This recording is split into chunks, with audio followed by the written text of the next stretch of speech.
Buenos días, mi nombre es Guillermo López, soy profesor de la Unidad Educativa Coronel Luciano Coral Murillo de la ciudad de Tulcán y estamos aquí como todos ustedes en una cuarentena por esto del COVID-19, queriendo presentar una asesoría a los estudiantes para que realicen las tareas que están en la plataforma que ha enviado el Ministerio de Educación. Bueno, y lo primero que pedimos, al igual que el gobierno, pues quédate en casa. Y lo vamos a hacer. Nosotros por esta razón les vamos a ayudar con esta pequeña asesoría. La clase de hoy va a ser sobre los gases.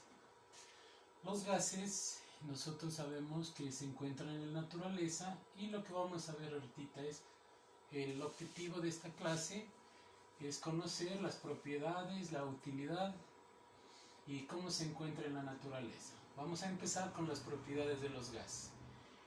Y nos dice que en el estado gaseoso las fuerzas de repulsión son muy grandes y las fuerzas de cohesión son casi despreciables. La presión que ejerce un gas depende del volumen del recipiente que lo contiene y de la temperatura a la que se encuentra sometido. Todo esto está en el libro del ministerio, que usted tranquilamente lo puede revisar y podemos continuar adelante. En la teoría cinético-molecular se establece que los gases están formados por partículas que se mueven con total libertad. Como podemos observar en este gráfico, se mueven en total libertad y van a chocar en las paredes del recipiente que los contiene. Las partículas de gas chocan elásticamente entre sí y con las paredes del recipiente que los contiene, ejerciendo presión sobre este. Entre las partículas de un gas, las fuerzas atractivas o las que la unen y las repulsivas son muy débiles.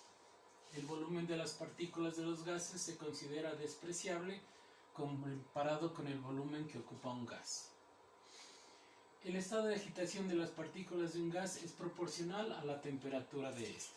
Nosotros podemos ver como ejemplos también los gases donde los encontramos en la atmósfera, formando parte de los gases que forman la atmósfera, y el viento también lo tenemos en las cocinas, el gas que utilizamos, el gas del licuado de petróleo, lo utilizamos como oxígeno para los diferentes también las diferentes actividades que realiza el ser humano, como son por ejemplo el buzo o el buceo, la suelda. Tenemos el gas que originan los vehículos en su motor, la contaminación de las fábricas también son gases. Tenemos cuando quemamos algo, también se producen gases, y también el gas que lo llenamos o lo introducimos en un recipiente. Entonces podemos ver que hay las diferentes formas que almacenarlo así lo podríamos hacer, pero dependiendo del recipiente. Y va a tener la forma del recipiente que lo contiene. En este caso un neumático o un globo.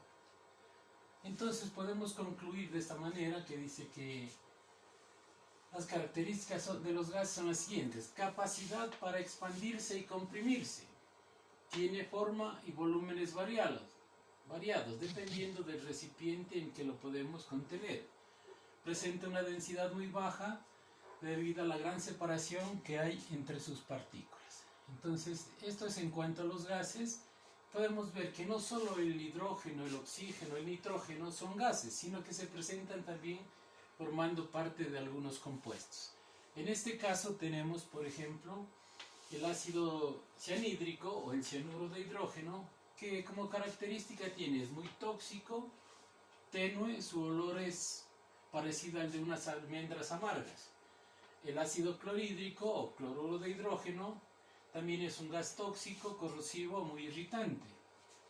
El ácido sulfídrico, sulfuro de hidrógeno llamado también, es muy tóxico, su olor es a los huevos podridos. El monóxido de carbono, tóxico, incoloro e inodoro. El dióxido de carbono, conocido como anhídrido carbónico, es un gas incoloro e inodoro. El metano, que es uno de los principales compuestos de la química orgánica, tenemos que es incoloro, inodoro y es inflamable. El óxido nitroso es un gas incoloro de olor dulce, se lo conoce como el gas de la risa. También tenemos el dióxido de nitrógeno, es tóxico, su color es pardo rojizo y su olor es muy irritante. El amoníaco, incoloro y de olor penetrante. También tenemos el dióxido de azufre, que es incoloro y su olor es muy irritante. Vamos a ver también que todos estos gases tienen unas mismas condiciones de temperatura, de presión, de volumen, ¿sí? Y esto nos servirá para los cálculos de más adelante. Tenemos la presión atmosférica. Una de las condiciones normales que todo gas debe estar a una presión de una atmósfera o, dice, 760 milímetros de mercurio, ¿sí? También tenemos la temperatura. La temperatura está dada en grados Kelvin, aunque nosotros conocemos más en los grados centígrados, pero tendríamos que hacer la transformación. Para eso utilizamos esta fórmula para transformar de grados centígrados a Kelvin. También tenemos que el volumen de cualquier gas que esté a una mol, a una atmósfera, ¿sí? Y a 273 grados Kelvin es de 22.4 litros. Este volumen de cualquier gas es en condiciones normales. Y una mol de cualquier gas lo representamos como mol, ¿sí? En condiciones normales. Entonces podríamos decir que la mol de cualquier gas se encuentra a un volumen de 22.4 litros, a 273 grados Kelvin, a una atmósfera o 760 milímetros o 101.325 pascales. Esos serían los datos de lo que es la presión atmosférica. Y ahí vamos a ver lo que es en sí la presión atmosférica. La presión atmosférica es la capa de aire que rodea la Tierra, o sea, los gases que forman la atmósfera. Entonces, ¿esto qué nos permite? De que exista una presión, ¿sí?, sobre los gases de la atmósfera y nos mantenga ahí sobre la corteza terrestre. Entonces, para medir la presión atmosférica utilizamos el barómetro. Hay diferentes tipos de barómetros, pero en el año de 1643 Torricelli hizo la práctica en el primer barómetro. ¿En qué consiste? La experiencia de Torricelli nos dice que Torricelli cogió un tubo de 1 metro de largo, una cuba, y les colocó mercurio.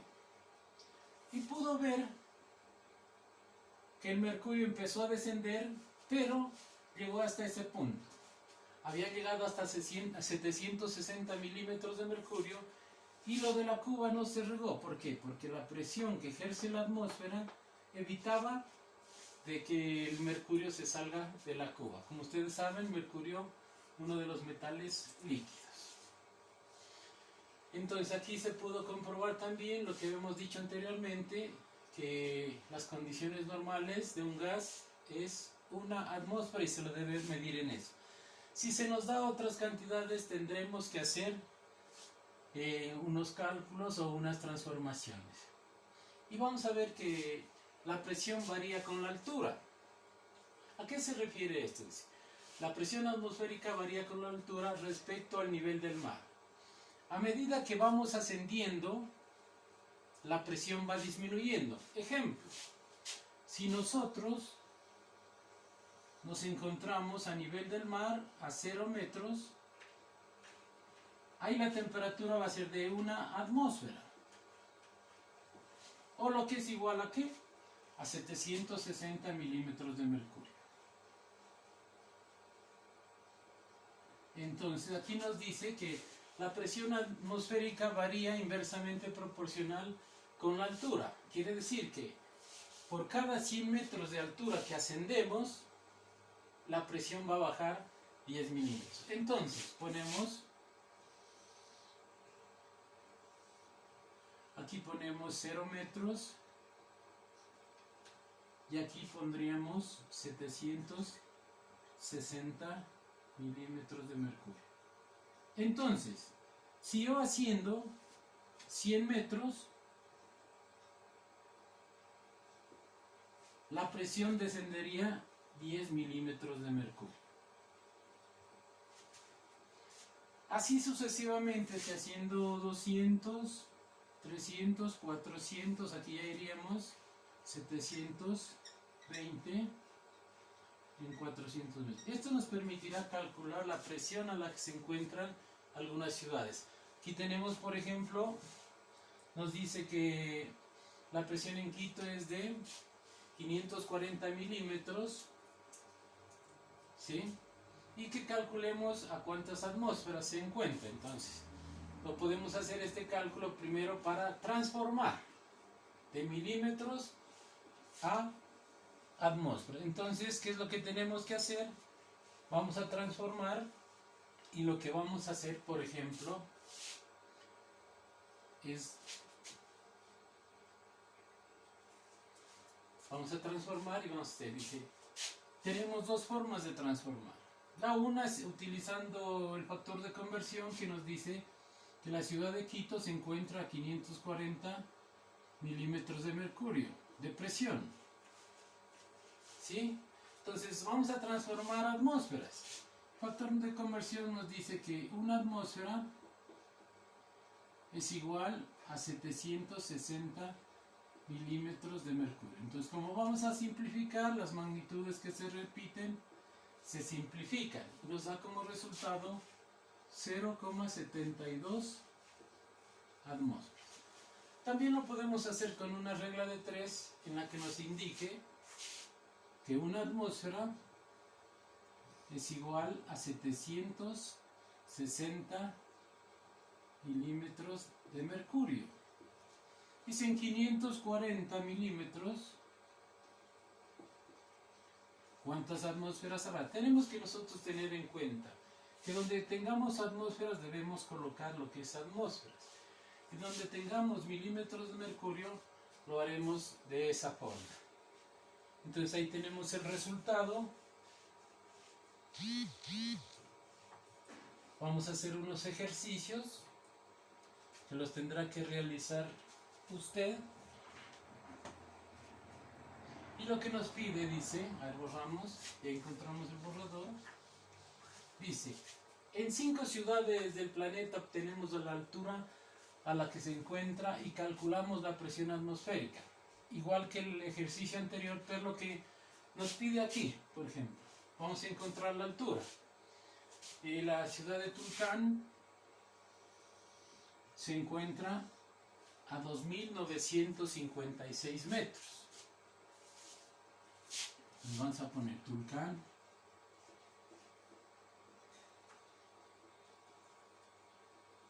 A 2.956 metros. Queremos calcular la presión a la que nos encontramos. Entonces, nosotros hemos visto que por cada 100, 10.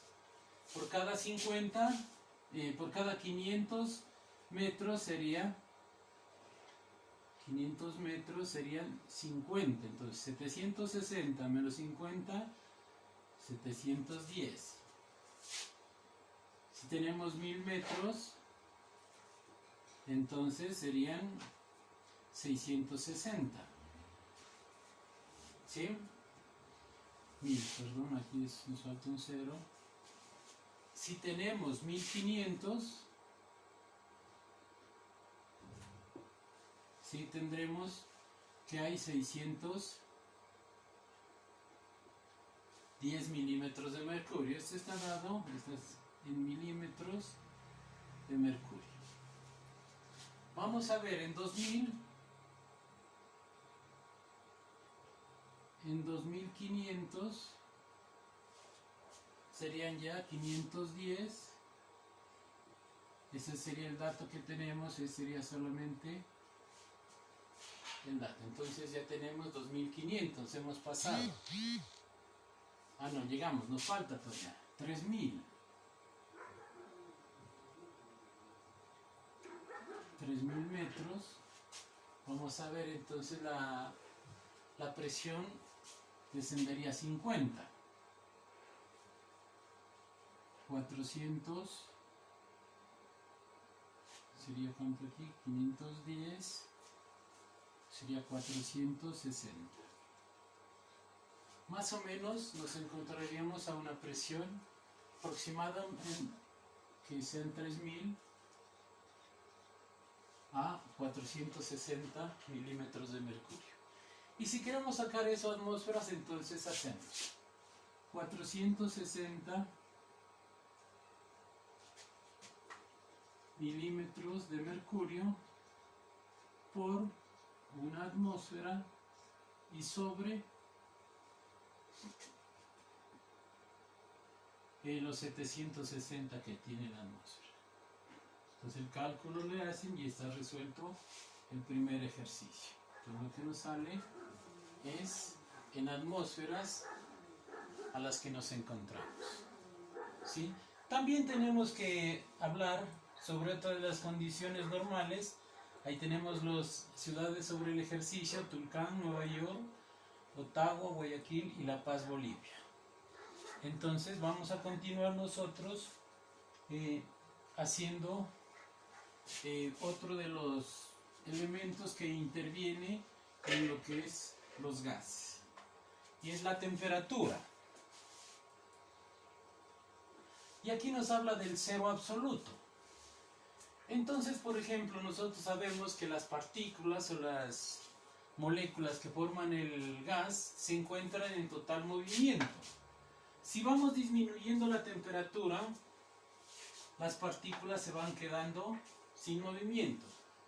Conforme exista más temperatura, va a haber más velocidad en las partículas. Pero si vamos bajando, llegamos al momento en que las partículas se quedan quietas, y es cuando conseguimos el cero absoluto.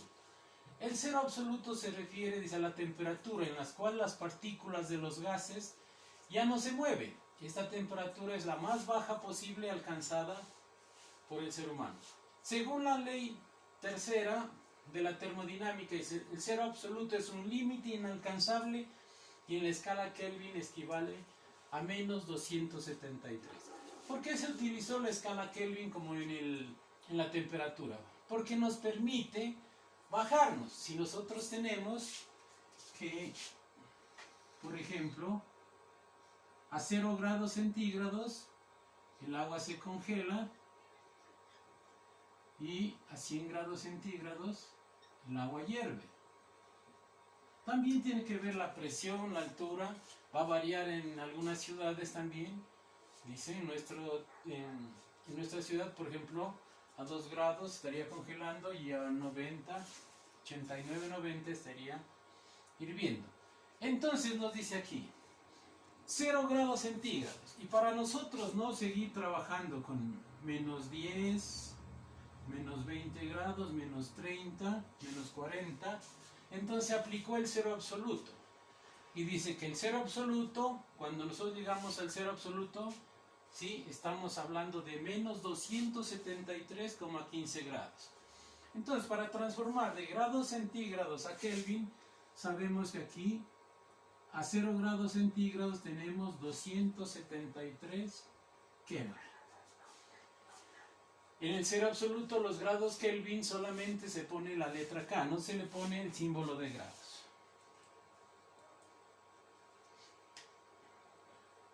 Y nos dicen, aunque nosotros habitualmente estamos acostumbrados a utilizar medidas del sistema internacional, pocas, porque nosotros todavía utilizamos en algunas partes la libra, ¿sí? Asimismo utilizamos los grados centígrados o los grados Celsius.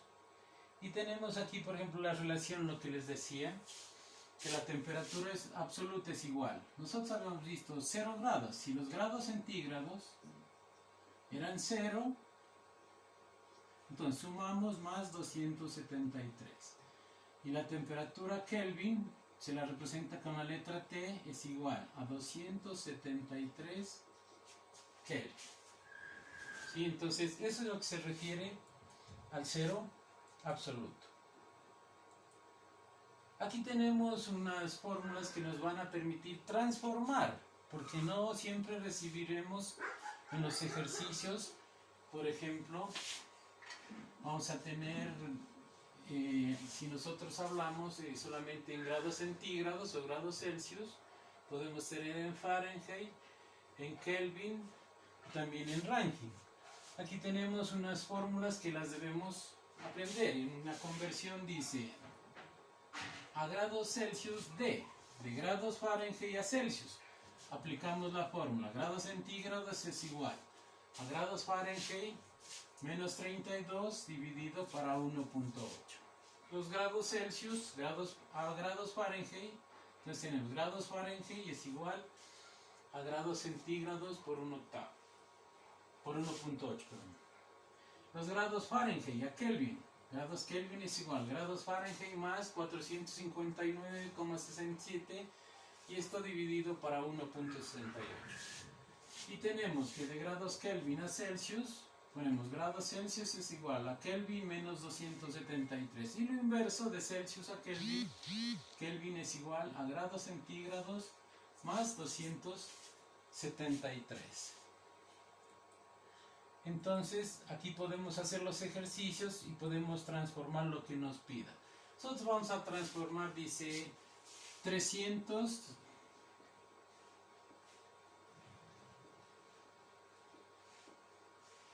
transformar 370 grados centígrados a Kelvin. Entonces lo que tenemos que hacer es buscar nosotros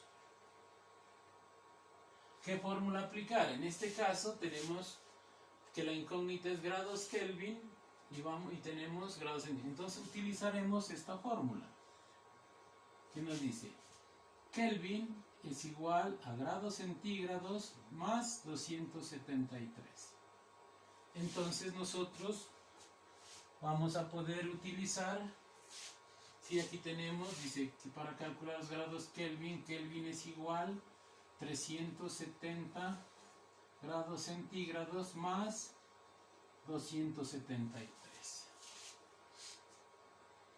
Entonces tenemos 643 grados centígrados, grados Kelvin, perdón.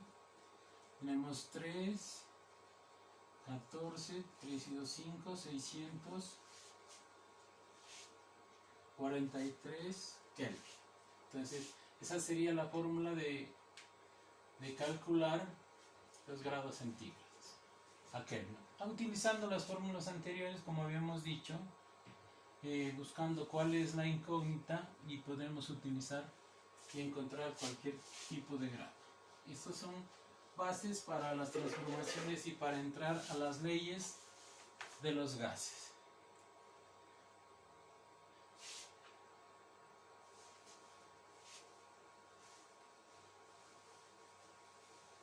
Entonces no hay más que decirles gracias, cuídense y quédense en casa. Cualquier inquietud, ya saben, se comunican por el WhatsApp al 09 93 96 49 40. Un gusto haber estado. Continuaremos con las asesorías. Gracias.